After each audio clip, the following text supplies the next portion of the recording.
So hey guys, this is Gary, and this is my video documentation of my rule change to the game War.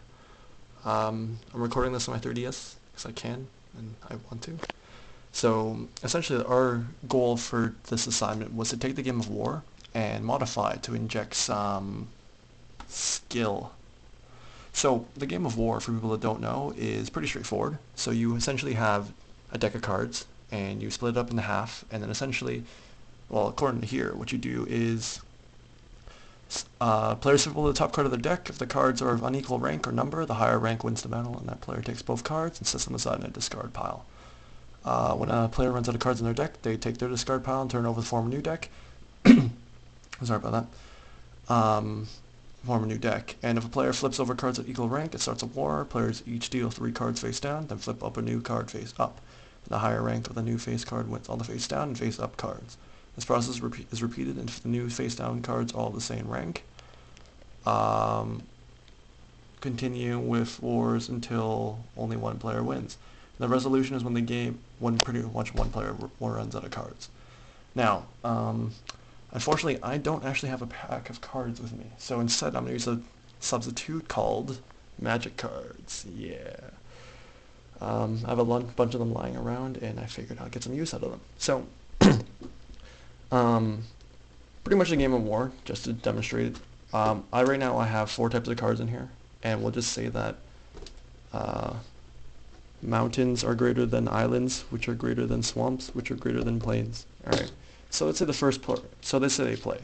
There's island, and there is a plains. Island's bigger than plains, so this guy wins, and discards the discard pile.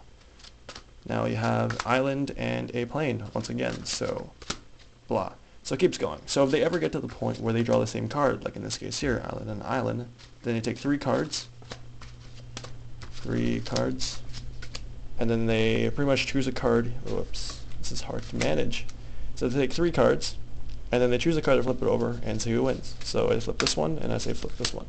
So, oh, I have forests in here. I guess I have forests and a swamp. So either way, okay, so mountain wins. So the mountain gets all the cards. This player wins all the cards.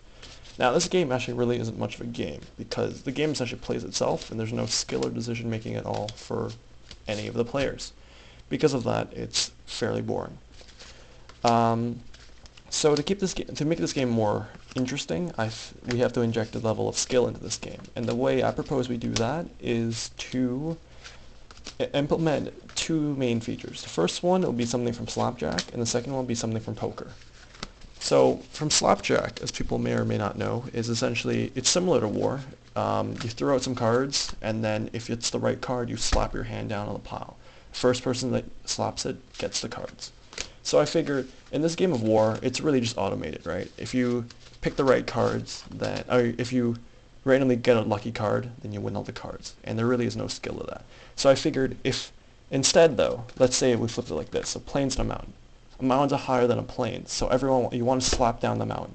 The first one to do that wins both cards. So in this case, regular War, this player here would win the battle, essentially. However, if in this new version, if the player on this side were to slap down the mountain before this player did, then all of a sudden this player would actually get the cards instead. I feel like this would add a level of excitement to the game, as it would add a bit more action, physical action, as well as a bit more skill, because you actually you gotta be prepared, you gotta be quick, you gotta be attentive, and it adds a bit more, I don't know, physical excitement to the game, which I feel would make the game a bit more fun. And my second change would be to add an element of poker. So let's say, for example, that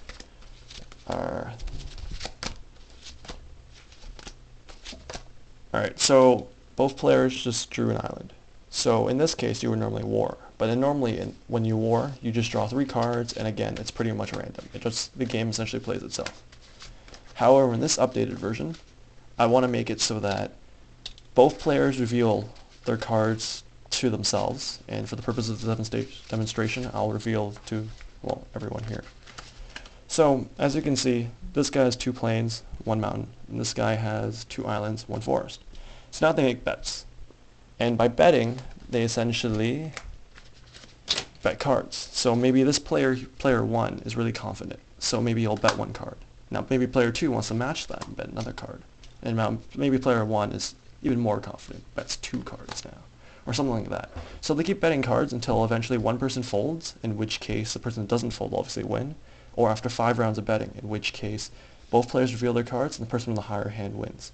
So in regular cards, it'll essentially be like poker in the sense that if you have 3 of a kind, you beat 2 of a kind. If you have everyone is singles, but you have an ace and they don't have they have like a maximum card of 10, then the ace wins, and so on, right? But in this case, just because we're using magic cards, this guy has 2 planes, and this guy has 2 islands. And we said here that islands beat planes. So at the very end of this war, this player would actually win, and when all the cards are in the pool, and all the cards that were revealed as well. So this also, I feel, adds a level of skill, as you kind of have to know how to read your player, and you have to know when do you want to make a bet, when do you want to fold, and stuff like that. So this adds another element to the game that I feel requires a bit more skill and strategy, that overall I think will make the game a bit more interesting.